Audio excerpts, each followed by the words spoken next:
Welcome to Sunday School at Cedar Lane United Methodist Church. Today we begin our fall quarter in the Standard Lesson Commentary, and this quarter is titled Love for One Another. The four September lessons fall under the title Struggles with Love, and we begin with the role that biased love of a father played in the story of Joseph and his relationship with his brothers. I don't know about you, but I find family reunions rather interesting. I have to sort out who belongs to whom to some degree every year. The little kids grow and, we have about 75 show up for ours, so knowing everybody is almost impossible. So I thought it would be good if we looked at Abraham's family tree to kind of refresh our memories. So I'm going to share my screen, if I can find the right one here real quick. There it is. Well, there we go. Sorry. Let me get it up there, and then I will come back to Zoom and share my screen.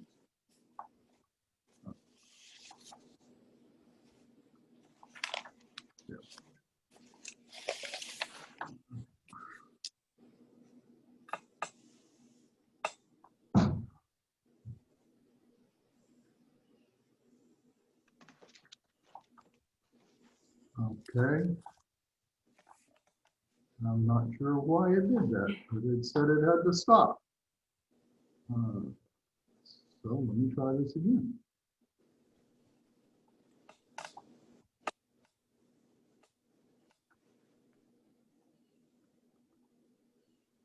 All right. Can you guys see that? Yes, I do. Oh, fine. All right. So we see up here in the left-hand corner, you will see Sarah and Abraham. And I only colored them because I'm dealing with their family, not with Hagar and Ishmael and so on and so forth. But Abraham and Sarah had Isaac. Obviously, Sarah was, if you remember, Sarah was 90 when she had Isaac. Abraham was 100. And when Abraham was old, he sent his servant back to his relatives to find a wife for Isaac. And then Isaac and Rebekah were married when Isaac was 40. They had the twin boys when Isaac was 60. So it took them 20 years to have Esau and Jacob. Now, Isaac preferred Esau because he liked wild game, and Esau was a hunter. Rebekah preferred Jacob because he hung around the camp. Then, if you remember, Rebekah used deception to get Isaac to send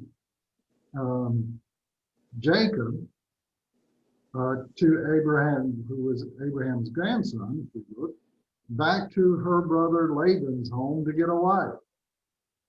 She didn't want him to marry a Canaanite woman. Well, actually, it was a way for Jacob to escape Esau's wrath. Jacob stole not only Esau's birthright with the little suit, if you remember, but also his blessing from their father. If you remember, Rebekah put sheepskins on his arms to fool Isaac. Well, when he arrived in Padan Aram, he fell in love with Rachel, way over here on the right-hand side. Laban's youngest daughter, and agreed to work 7 years for her hand in marriage. But on the wedding night, Laban tricked Jacob by putting Leah, Rachel's older sister, in the marriage bed. Laban made the excuse to Jacob that the oldest had to be married before the younger. Jacob was angry and he still wanted Rachel. He agreed to finish the bridal week with Leah, and then he was given Rachel as a wife for an agreed upon 7 more years of labor. So he worked a total of 14 years for Rachel's hand in marriage. I kind of put myself in Leah's place, and I went, what must it have felt like for her to be secretly put in the marriage bed? I can imagine her saying, am I so undesirable that my father stoops to trickery to get me a husband? Rachel was the one that Jacob wanted. She was favored. So even at this early stage, the seeds of discord and competition have been well watered. I have okay. Now, if you look, you will see that Leah had 6 boys and 1 girl, Dinah. Rachel had 2 boys. Zilpah, who was Leah's servant girl, if you will, had 2 boys. Bilhah had 2 boys. And then Rachel had her 2 boys as well. Now, if you look closely, you're going to see some numbers down beside each boy. And that is their birth order. So Reuben was the firstborn, Simeon, Levi, Judah, and then it skips over to Dan, and Naphtali, and then Gad and Asher, and back to Issachar and Zebulun. And look who's last. Mm-hmm. Joseph and Benjamin.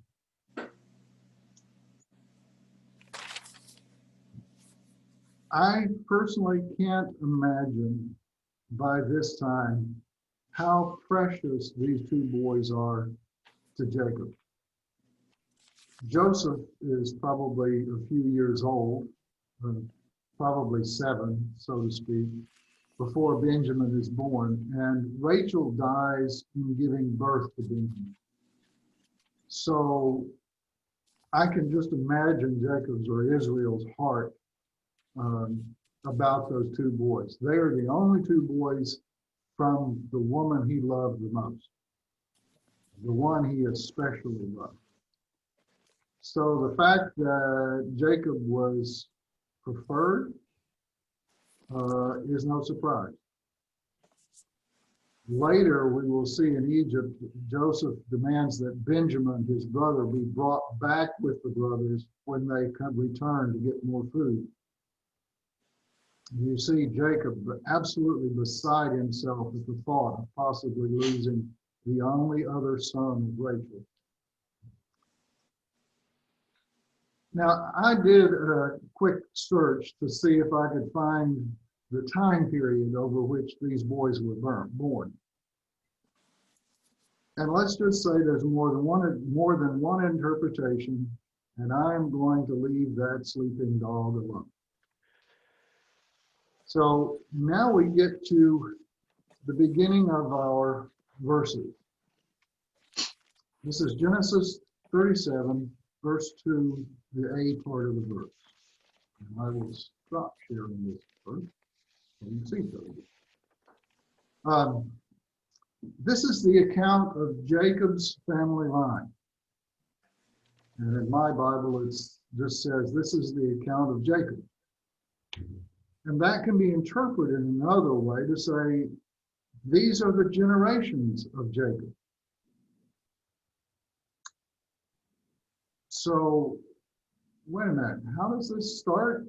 This is the generations of Jacob? And it says, starts out, I would assume that it would start with the firstborn, Reuben, right? In these families, the firstborn was all of it. I mean, he was the leader of the pack, so to speak. But something happened after Rachel's death that changed things. Reuben actually went into Bilhah, who was Rachel's servant and his father's concubine, or his other wife, and slept with her. And Jacob was aware of it.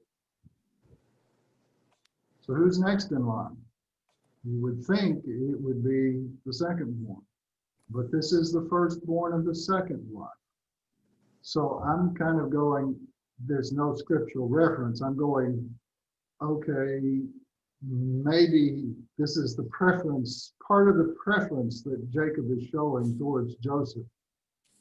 He's the firstborn of the second wife, so he's still a firstborn, but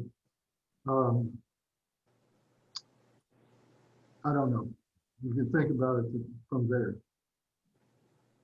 But all in all, you see that favoritism plays a role all the way down the line in these families' lives.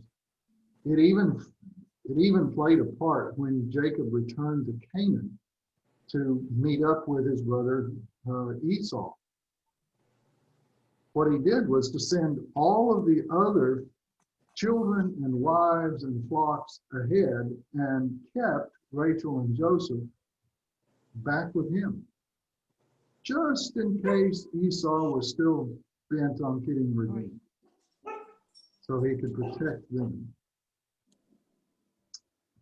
All right, let's look at the second part of that verse. Joseph, a young man of 17, was tending the flocks with his brothers, the sons of Bilhah, and I've put in the names, Dan and Naphtali, and the sons of Zilpah, Gad and Asher, his father's wives. And he brought their father a bad report about them. So what can we tell about the family situation in this one sentence? We don't know what the bad report was about, because we don't get that information. If he was complaining about how his brothers were treating him, we'd call him a tattletale. If it was about how they were treating the sheep, he was looking after his father's interest. What I see here is that Jacob made sure Joseph didn't hang around the camp like he did. He sent him out to tend the flock. Joseph, in effect, became Jacob's eyes and ears and checking on the other boys. Louis, have you got your Bible? Or can you, or you're muted for a reason. I get it. Mike, would you mind reading verses 3 and 4 for us? Now Israel loved Joseph more than any of his other sons, because he had been born to him in his old age, and he made an ornate robe for him. When his brothers saw that their father loved him more than any of them, they hated him and could not speak a kind word to him.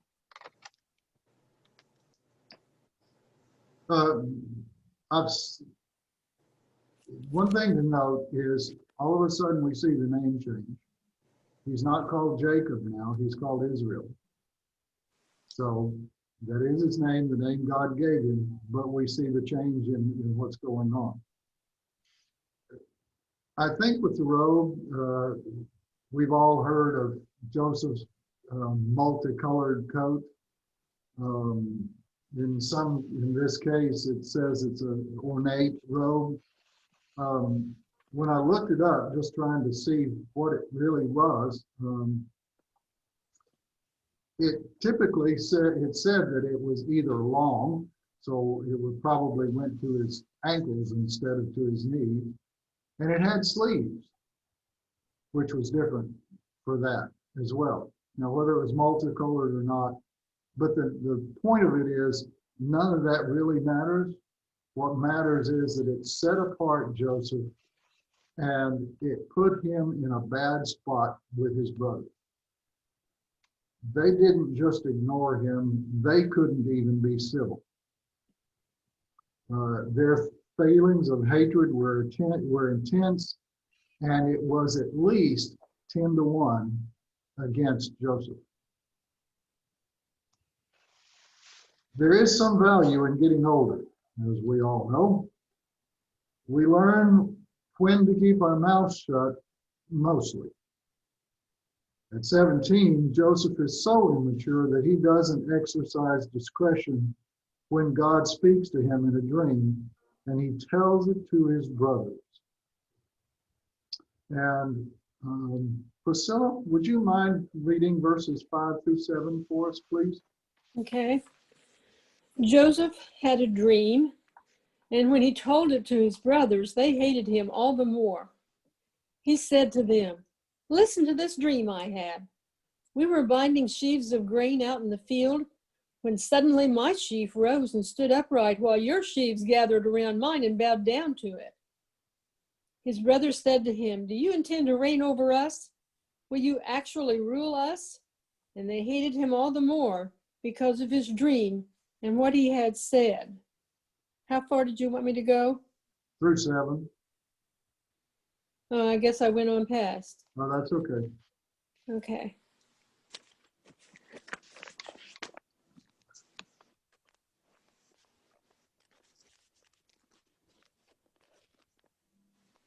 Well,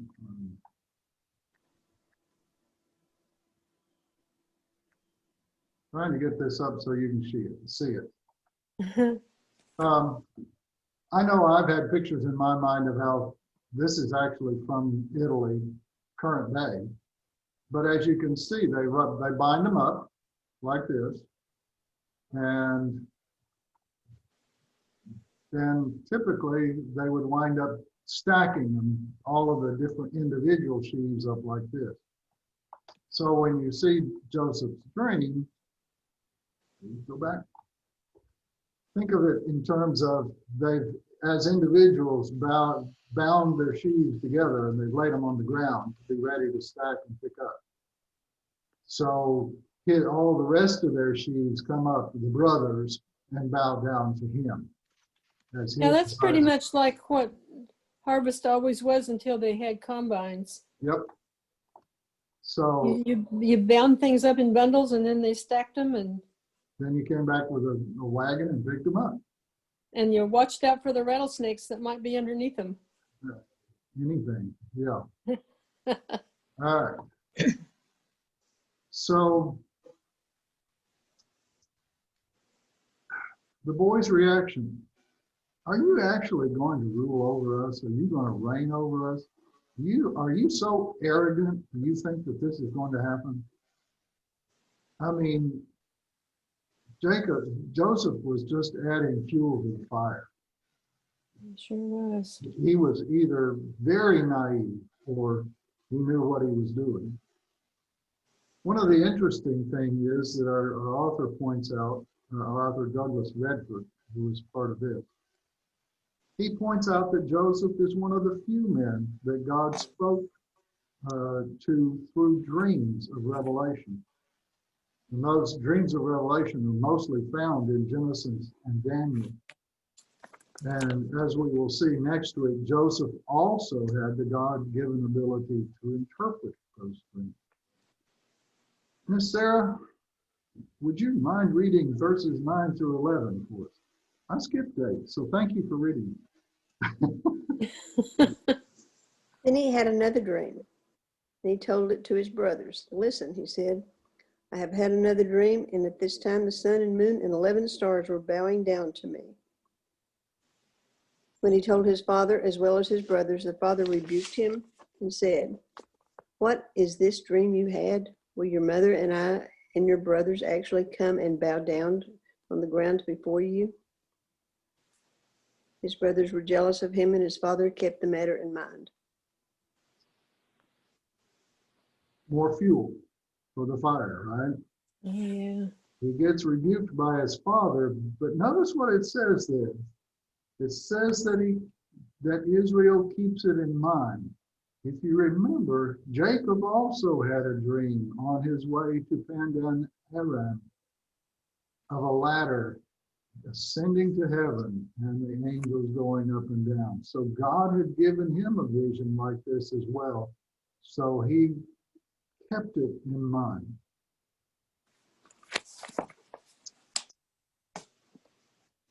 The thing that I noticed is that when I think about what's coming, obviously Joseph wouldn't have seen this, but when I think about what's coming and the brothers being sent to get food and getting food and then bringing Benjamin back with them and eventually bringing Isaac with them, the dreams are fulfilled in order. The boys come and bow down before him, the sun and the moon and the stars, all them. All of the family comes and bows down before him. So it's done in order. I just thought that was crazy. All right. We gotta hurry up here. In the normal course of events, the brothers moved the sheep to other grazing areas. We're going back to the present day. With no cell phones or instant messenger or texting, the only way Israel could check on them was to send somebody. So who'd he send? Joseph, of course. So, Mary, would you mind reading the rest of our sentences for us? Starting with 23. And 28.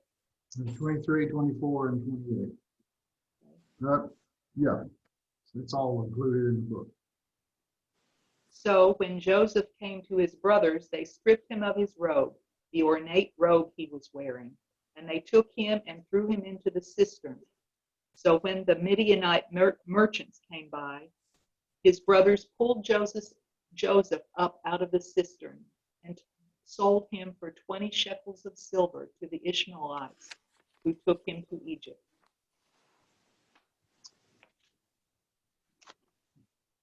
The brothers originally had gone to Shechem, and then they moved to Dothan. So Joseph had gone there, found somebody who said, "Oh yeah, they moved."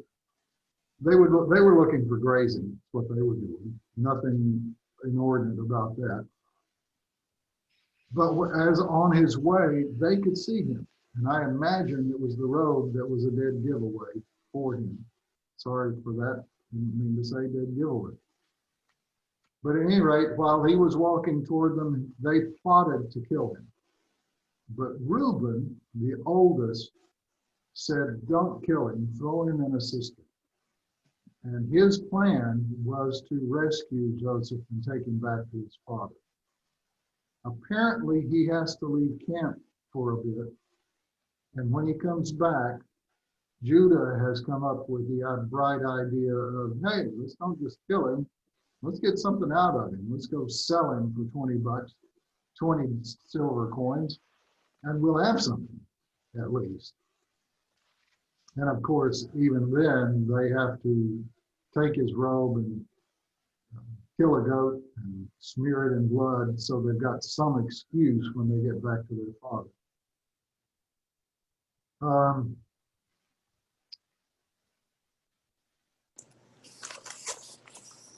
So in essence, they get their revenge on him. And that's where we're going to leave it today. So what do we learn out of these passages that we see today? Families in the Bible aren't perfect, or the first thing I learned. There's no expectation of them being perfect.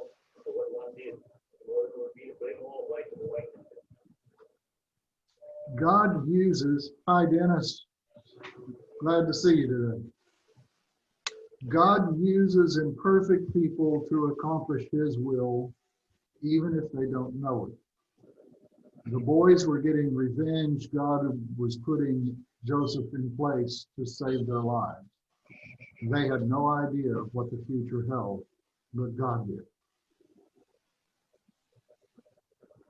Use some discretion when you think God is revealing something to you. Don't blab it to everybody. Not everybody holds things in reverence like they should. And the fourth thing that I saw was God can use even the most horrible circumstances to bring about his plan. So we get to thank him and still know that he is God, whatever happens in life. So with that, we'll end our recording today. I wish everyone a very wonderful week.